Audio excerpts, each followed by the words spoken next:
Smejte sa ako chcete, zajtra sa už smiať nebudete. Alebo budete, alebo nie, nevadí. Ahoj, prepáč, že meškám. Skutočný dôvod, prečo som vás sem dnes večer opäť zavolal, je, aby ju. Pamätaj na Ester. Nikdy sa nemusíš báť toho, čo je správne. Vaša výsosť, niekto chystá sprisahanie proti mojej rodine. Zajtra budeme s mojimi ľuďmi vyhnaní na ostrov večného šteklenia. Vyžeň moju kráľovnú, kto by sa opovážil. Haman. Je to pravda. Neviem, o čom hovorí, je šialená. Je to pravda. Môžete dokázať tento problém. Hovorím vám, ona Esi to vymyslel. Počkaj chvíľku. To som Mordekaj, ja práve som mu dal parádu. Mordekaj je môj bratranec. Jeho rodina je moja rodina. Nechali ste ma vyhnať muža, ktorý mi zachránil život a moju vlastnú kráľovnú.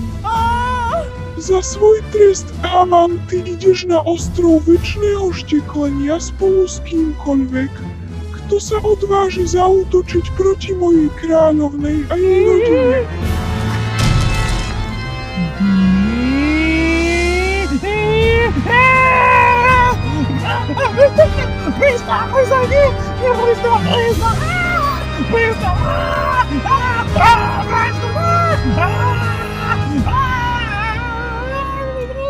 Takže Háman dostal, čo k nemu prichádzalo, a potom niečo. A Mordecaj, toto je moja obľúbená časť, Markus dáva Mordecajovi papier, dostal Hamanovú starú prácu. Chlap číslo 2 v celom kráľovstve. Nie zlé.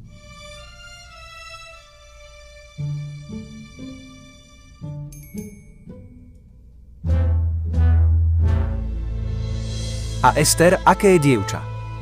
Ukázala viac odvahy ako 10 kráľov a zachránila svoj ľud. No ona sa nenarodila pre veľkosť, nechodila preto do školy, len sa naučila, že niekedy má Boh plány také veľké, len on ich môže vidieť. Jediné, čo musela urobiť, bolo veriť. Áno, bola to obyčajné dieťa, rovnako ako ty.